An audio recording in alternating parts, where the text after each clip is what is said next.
Welcome, the anointed ones. Heaven doesn't whisper warnings, heaven issues decrees. When God speaks, the atmosphere doesn't just shift, it rearranges itself. And right now, chosen ones, whether you feel ready or not, the rearranging has already begun. Judgment is not approaching. It has stepped into the room, pulled up a chair, and started calling names like a divine roll call nobody wants to hear. Before we go any further, here's a fact most people ignore. Psychologists have found that when a person has operated in deception long enough, their mind begins to believe their own lies. Now imagine how dangerous that becomes when those same delusional people form cliques, alliances, or little spiritual cults, convinced they can outmaneuver God himself. That alone should be enough to make you clutch your popcorn. And let's be clear, this isn't the kind of judgment where lightning strikes and everyone suddenly repents like a dramatic movie scene. No, this is the kind where God lets the wicked trip over the very traps they set for you, then watches silently as they try to pretend the ground didn't just swallow their plans whole. It's poetic, it's divine, and yes, sometimes it's a little funny, because some of the people who plotted against you really thought God was going to adjust his schedule to honor their foolishness. This season is different. This is where heaven draws a line around you, not a circle of protection, but a circle of authority, and everything outside of it starts malfunctioning. People who once looked organized suddenly can't coordinate their own shadows. Their alliances start arguing with their own lies. Their plotters forget their script. Their gossipers begin confessing by accident. Everything they built in darkness collapses under the weight of God's light, and nothing about it is subtle. Meanwhile, you, the one they counted out, the one they targeted, the one they underestimated, are stepping into a momentum they can't interrupt.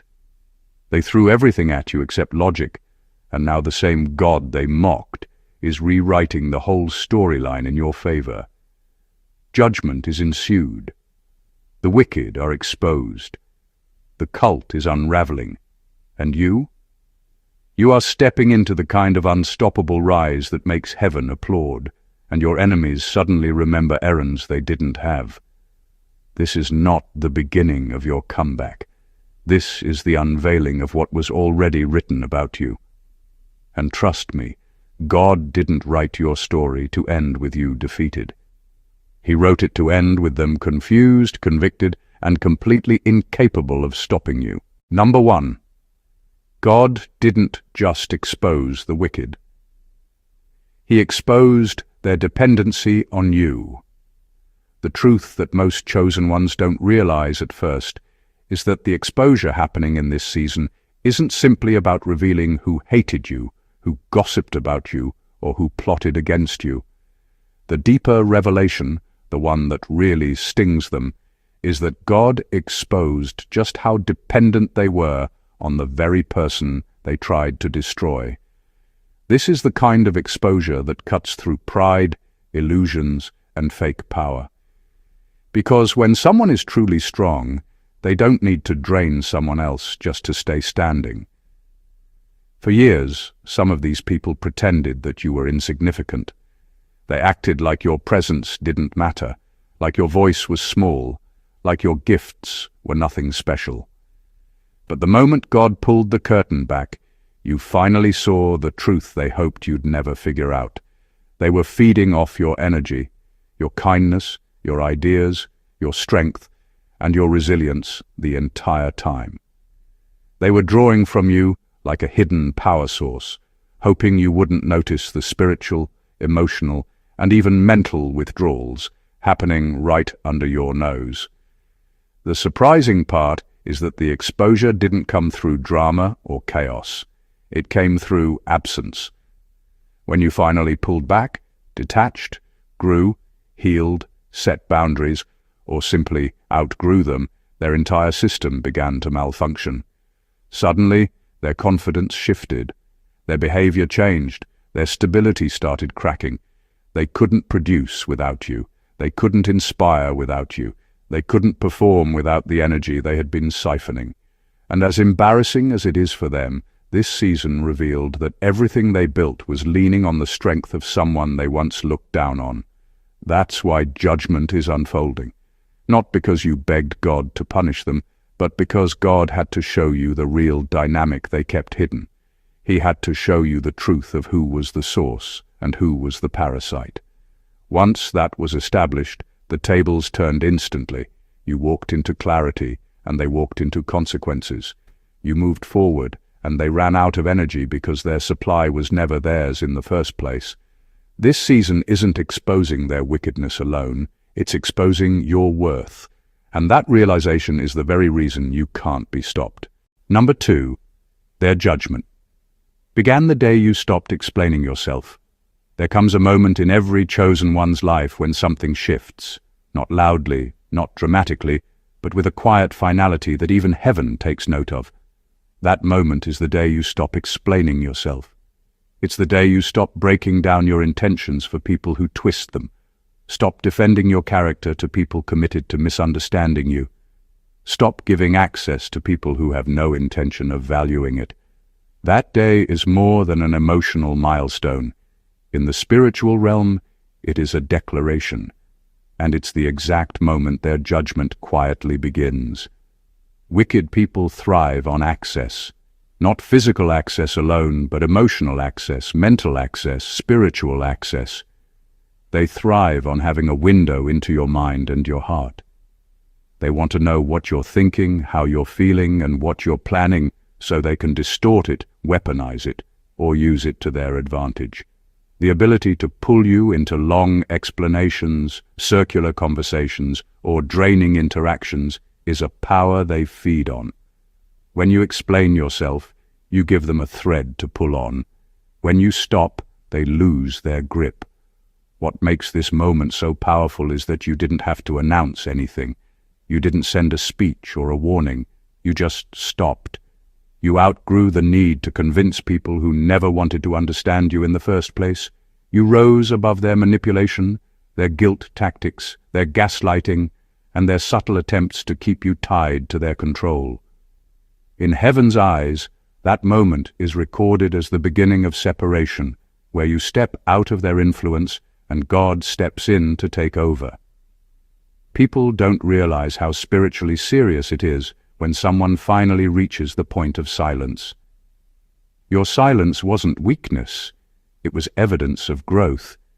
It was proof that you had matured past the point where they could provoke you or drag you into their emotional chaos. God honors moments like that, and once He sees that you're no longer entertaining their behavior, He begins holding them accountable for every act they thought they got away with. Their judgment didn't come because you fought back. It came because you stopped playing their game. Without your explanations to hide behind, their characters stood exposed. Without your words to twist, their intentions became obvious. When you stopped explaining, they stopped having excuses, and their downfall started the same day your peace became non-negotiable. Number 3, the cult didn't fear your gift. They feared losing control over the one who carries it.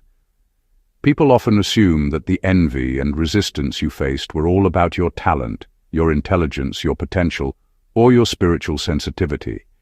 But the truth goes deeper than that. Your gift wasn't the real threat. What truly rattled them was the possibility that you might wake up one day and realize you didn't need their approval, their validation, or their system to operate at full capacity. Their fear was never your ability. Their fear was your independence. The moment you step into awareness of your own value, the dynamics shift. When you understand your strength, you no longer chase people who benefit from your confusion. When you understand your calling, you stop allowing others to define your path. And when you understand your power, you stop tolerating environments that shrink you. This is what they were terrified of. The day they could no longer influence what you think, what you believe, and what direction you choose to move in. What made them gather up in groups, whisper in corners, form alliances, or even act cult-like wasn't unity, it was insecurity. Their unity was built on the shared fear that they would lose their grip on you. They saw something in you that you hadn't fully seen yet, a strength that didn't need them, a light that didn't depend on their approval, and a destiny that couldn't be rewritten by their opinions. Once they realized they had no real power over your identity, they panicked. Their goal was to keep you doubting yourself. Because a self-assured chosen one is unstoppable. They wanted you second-guessing your abilities, questioning your worth, and staying tied to them emotionally or mentally. If they could control your self-perception, they could control everything else. That's why they manipulated, isolated, gossiped, and tried to make you feel powerless without them. It wasn't hatred, it was fear disguised as hostility.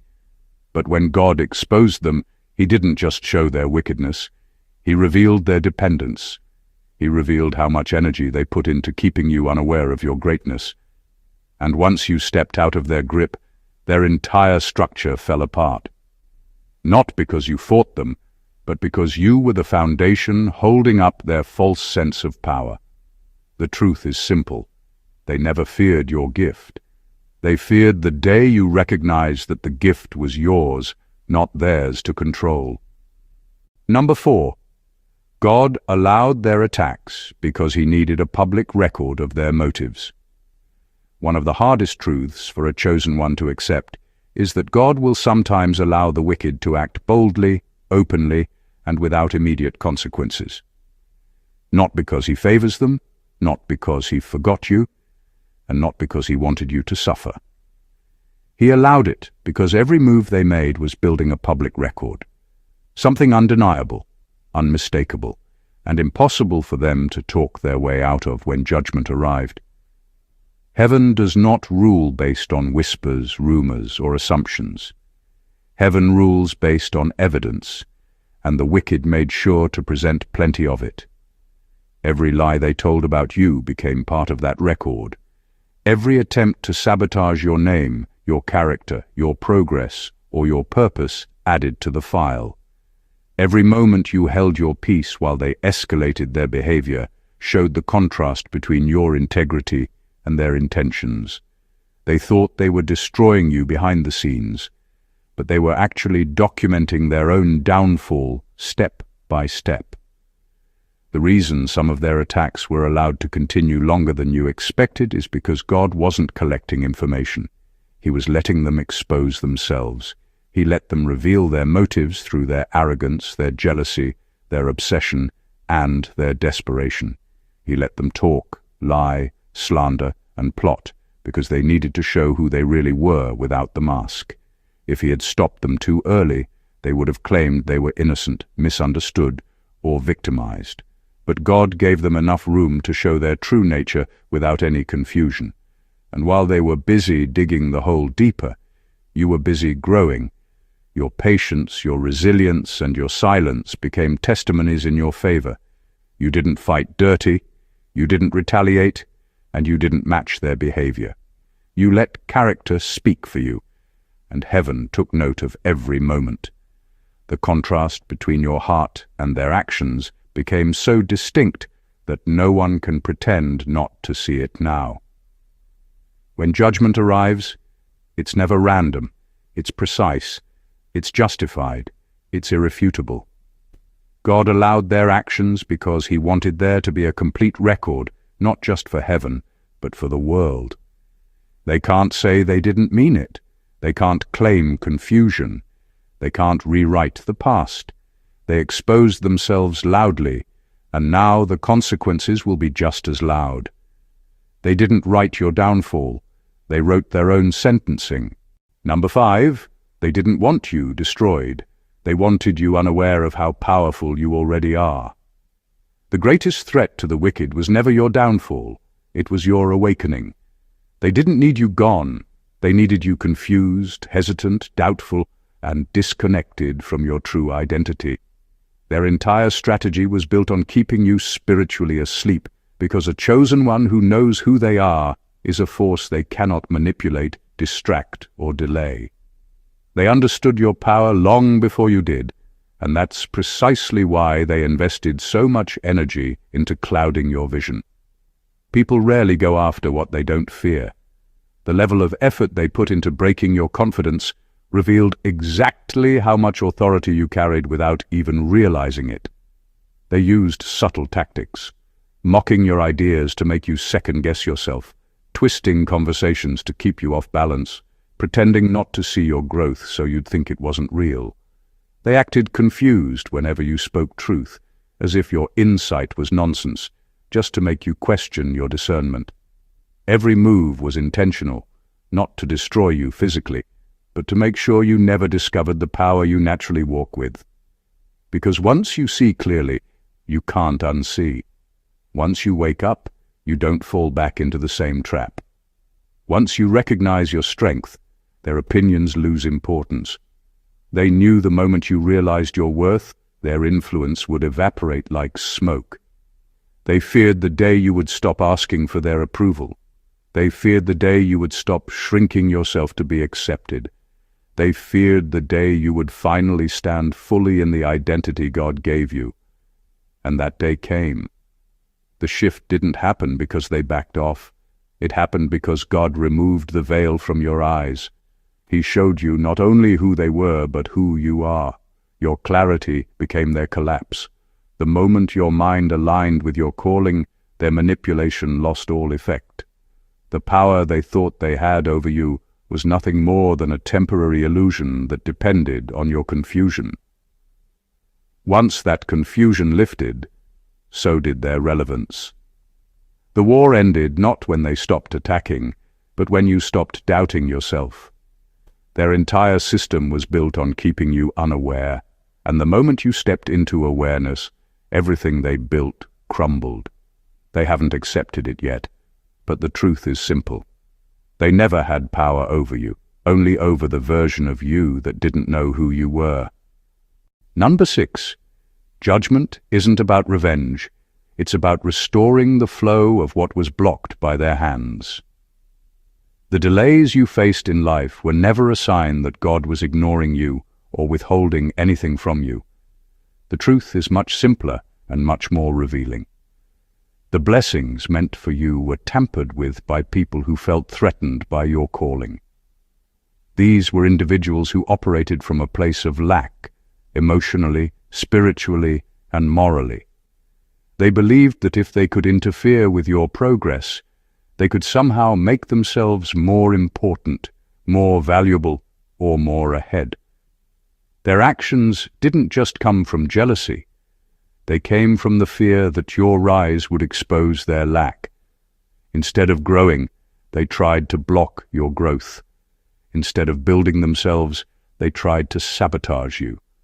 And every time they stepped in front of something God sent your way, an opportunity, a connection, a breakthrough, they weren't preventing the blessing.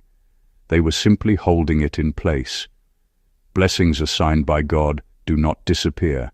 They don't get cancelled. They stack. They wait.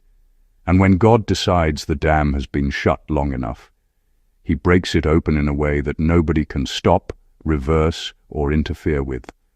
That is what judgment really looks like in your life right now. It's not about God striking them down. It's about God rerouting everything they tried to intercept. It's about restoring the flow that was blocked by their insecurity. It's about releasing everything that piled up while they were busy meddling in what was never theirs to touch.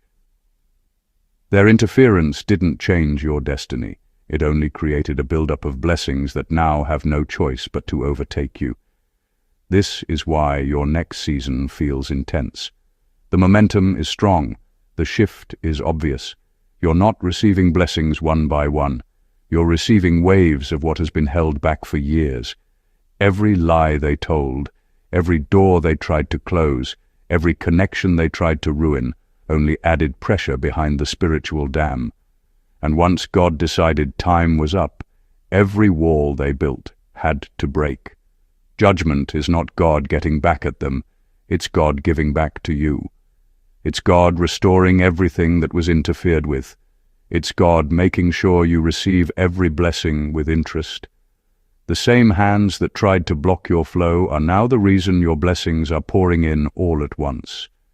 God didn't forget you. He was preparing a release they could never stop.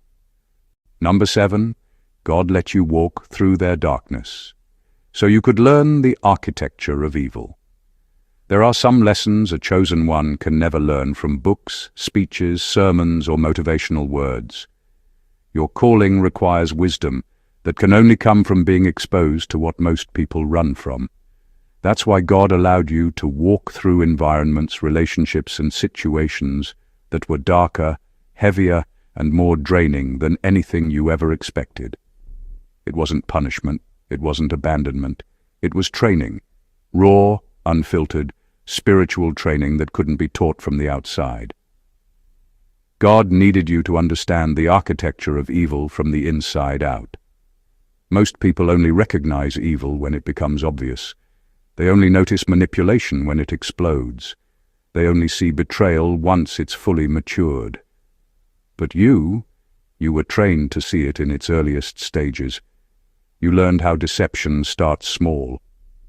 You learned how manipulation begins with something harmless.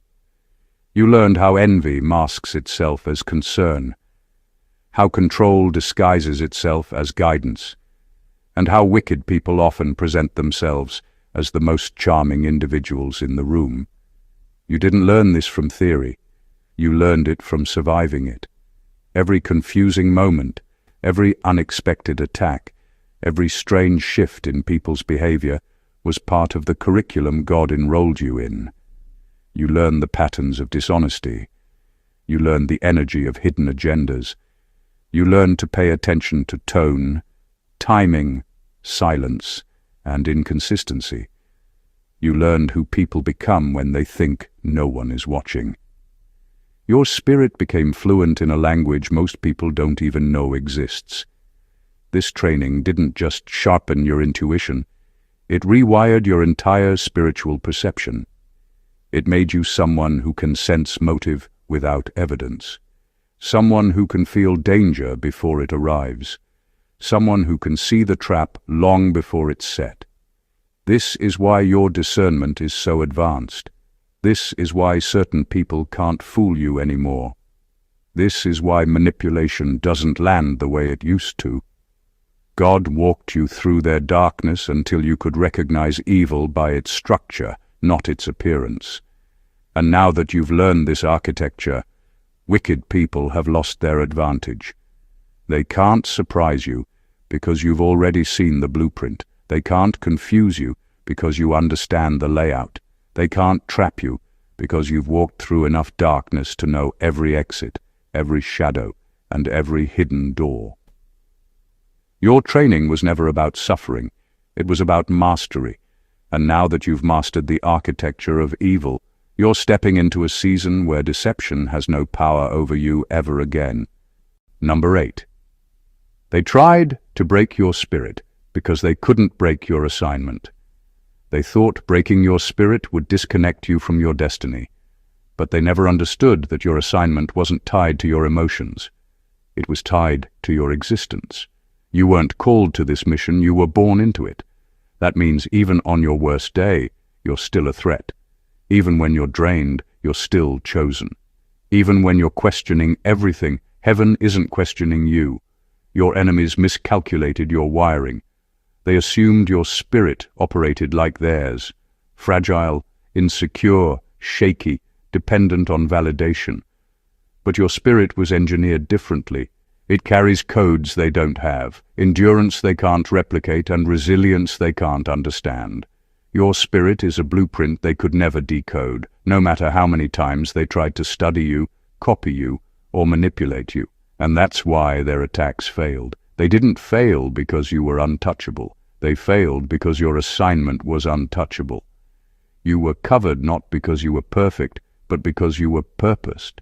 They went after your confidence because they couldn't access your covenant. They triggered warfare because they couldn't touch your work. They targeted your mind because they couldn't sabotage your mandate. What they didn't realize is that every attempt to break you only activated more of your calling. Every insult hit your spirit like a reset button. Every betrayal sharpened your discernment. Every loss pulled you deeper into alignment. They thought they were damaging you, but they were actually confirming you. And when God judged them, He didn't judge them for disliking you. He judged them for touching an assignment He never gave them permission to interfere with. Your enemies weren't punished for opinions. They were judged for obstruction. They tried to sabotage what heaven signed off on. They tried to interrupt what was divinely scheduled. They tried to tamper with the destiny of someone who was marked before they were even born. Their attacks awakened your authority. Their cruelty awakened your clarity. Their betrayal awakened your blueprint. Your spirit didn't break. It evolved. It grew teeth. It grew vision. It grew backbone. It grew fire. You're not the same person they tried to break. You're the version of you that exists after heaven intervenes. And that version, unstoppable. Number 9, judgment was triggered.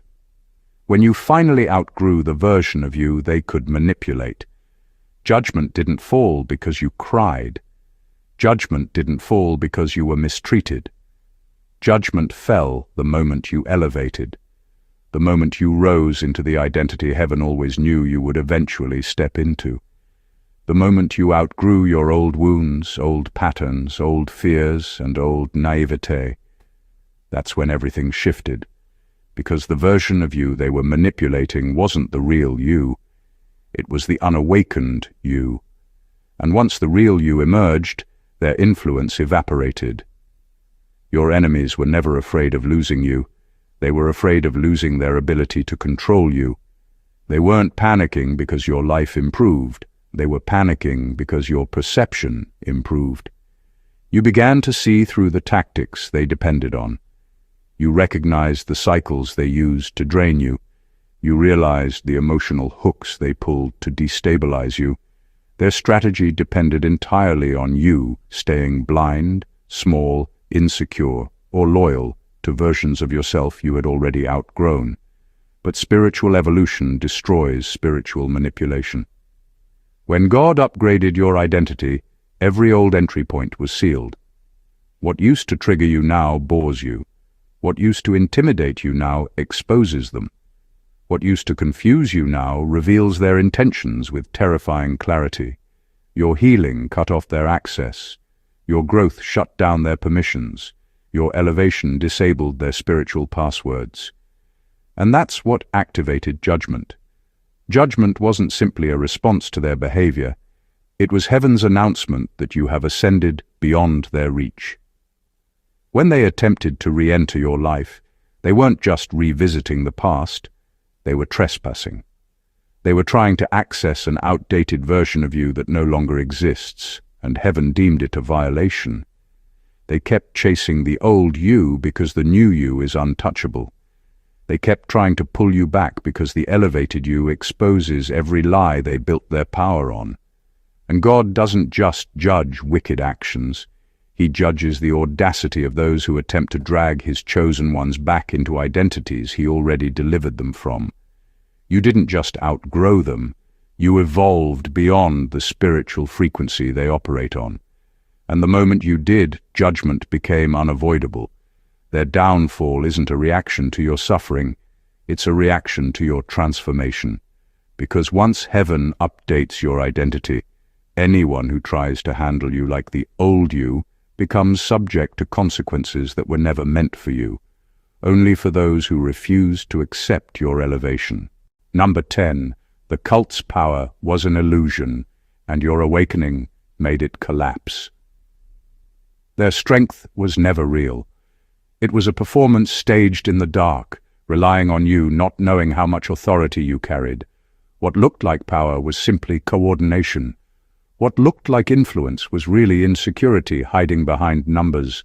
What looked like spiritual dominance was nothing but empty intimidation propped up by secrecy and fear. The moment God awakened you, the curtain dropped. and everything they built started shaking because their entire system depended on you staying asleep.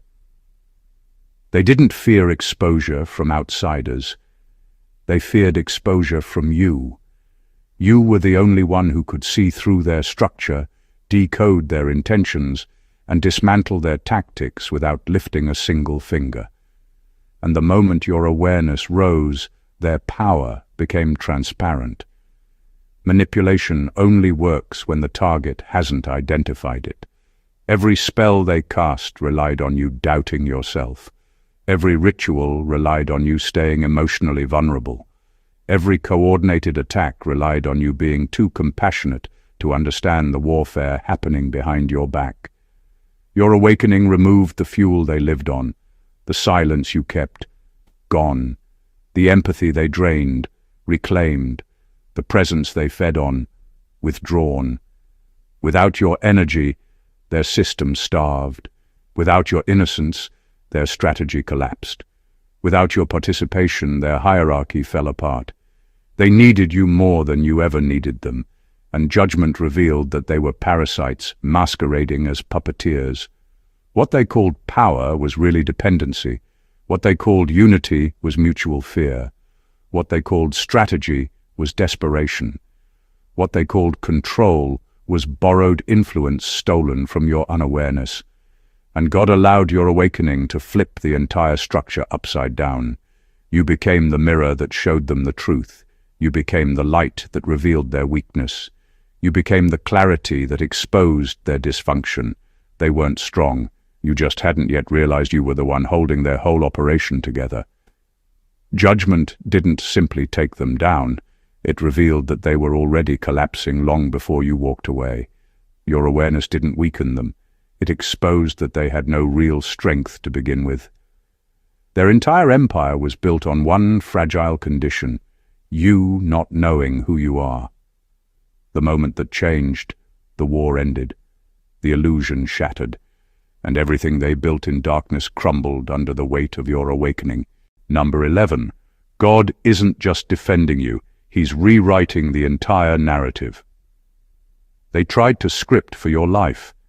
Their version of your story was never meant to stand. They spent years trying to shape how the world saw you, using rumors like ink and manipulation like a printing press. They tried to brand you as unstable, weak, lost, confused, or dangerous. Anything that would keep people from recognizing the light on your life. They didn't just attack your character. They tried to narrate your destiny. But God never gave them publishing rights over your identity, and judgment is His way of repossessing every chapter they forged. They added fear to chapters where God had written courage. They inserted shame into pages where God had written redemption. They tried to replace your progress with setbacks and push a narrative where you never rise, never grow, never become who you were meant to be. But God is stepping in, crossing out their lies line by line, sentence by sentence, until the story they tried to spread evaporates under His truth. This isn't simple defense. This is divine authorship. People who once only heard their version of you are about to witness God's version of you unfold in front of their eyes.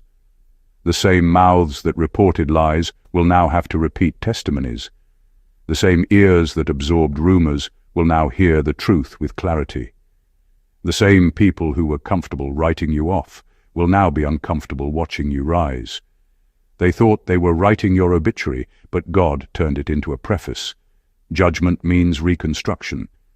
It means God doesn't just clear your name, He elevates it. It means the narrative they pushed is no longer relevant, believable, or valid. It means the story shifts so drastically that even those who doubted you will question how they ever believed anything else. God is rewriting your identity publicly. He's restoring the reputation they tried to stain.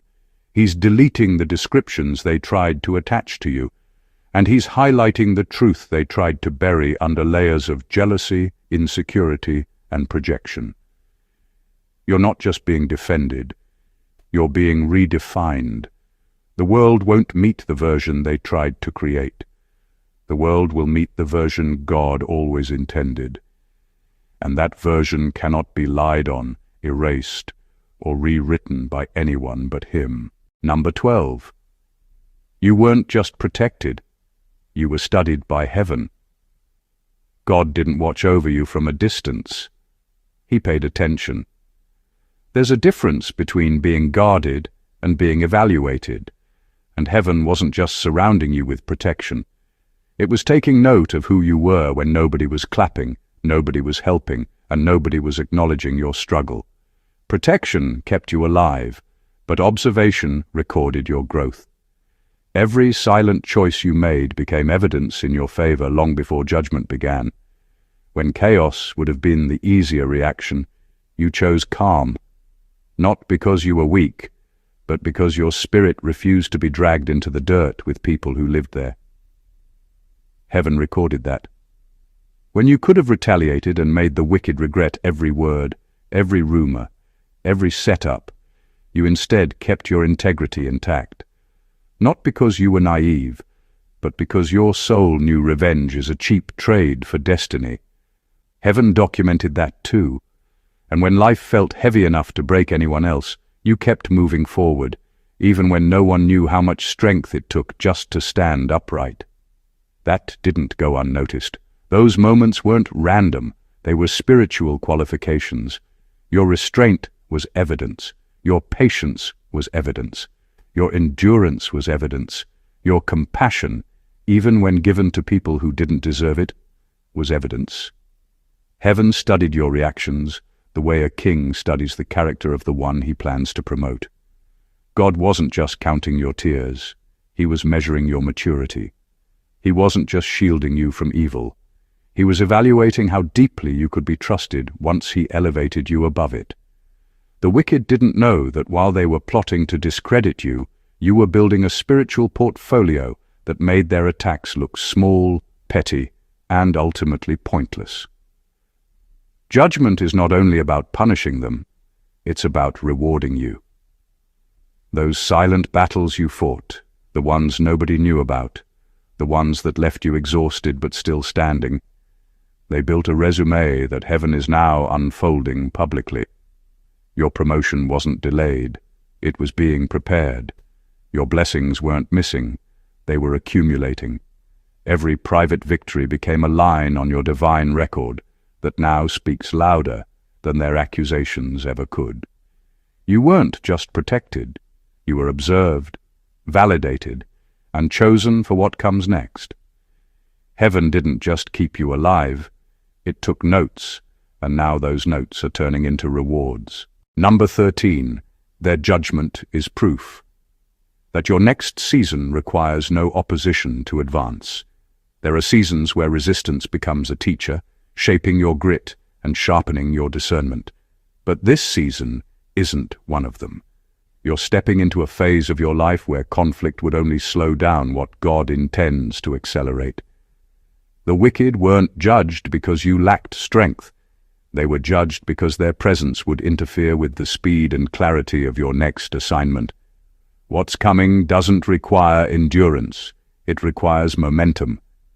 God isn't just moving obstacles, He's eliminating anything that would force you to negotiate your progress. Your next level won't be built on long battles, emotional exhaustion, or unnecessary confrontations. It will be built on movement, precision, and rapid growth. That's why judgment feels so sudden. God is clearing the runway so you can rise without turbulence. You're entering a season where the slightest distraction could derail what heaven is preparing to launch through you. Their downfall is not a celebration of your victory over them. It's a confirmation that they were incompatible with your elevation. They were too slow for where you're headed, too chaotic for what you're building, too threatened by the identity you've finally grown into. God saw that if He didn't remove them, they would try to reattach themselves to the parts of you that no longer exist and pull you back into cycles you've already outgrown. This shift is about pace. This breakthrough is about trajectory. This judgment is about environment. God is removing every voice that would have doubted you in moments where speed is essential. He's silencing every hand that would have tried to interfere when precision is required. He's eliminating every presence that cannot breathe in the altitude you're rising to. Your calling is entering a phase where friction isn't strengthening, it's obstructive. Your assignment needs clear skies. Your next chapter won't involve fighting for ground. It will involve occupying new ground faster than the enemy can react. It won't require defending your identity. It will require stepping boldly into it with no resistance slowing your stride. That's why judgment is happening, not because of what they did, but because of what God is about to do through you. Your acceleration doesn't leave room for enemies.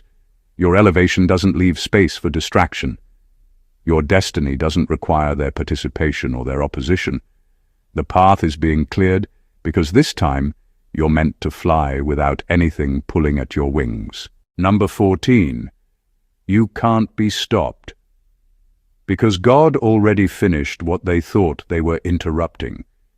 They spent so much time plotting, delaying, interfering and strategizing against you because they truly believed they were blocking something fragile. They assumed your destiny was still under construction, halfway developed, vulnerable, and easy to derail. What they didn't know is that God doesn't start anything He hasn't already finished. Your life wasn't unfolding in uncertainty, it was unfolding in revelation. You weren't chasing victory, you were walking in the direction God had already stamped complete. This is why their attacks never aligned with the outcome they expected. They were throwing stones at a building whose foundation had already been secured in heaven. They were trying to jam doors that God had already labeled as yours. They tried to sabotage a path that was already laid out before you took your first step. They thought they were blocking your progress, but they were only bumping up against a destiny that existed before they did. You can't be stopped because you're not creating a future. You're catching up to one that's already written. You're not fighting for victory. You're unveiling what God already accomplished in realms they cannot access, understand, or undo. That's why every setback became a setup. That's why every delay turned into redirection. That's why every trap they built became the same place God revealed His hand over your life. You weren't being defeated. You were being aligned. To them, your resilience was confusing. To God, your resilience was prophecy unfolding. They expected your breakdown. God scheduled your breakthrough. They expected your downfall. God rehearsed your rise. They expected the story to end in darkness. God already wrote the ending in light. You can't be stopped because the race you're running isn't a competition. It's a confirmation.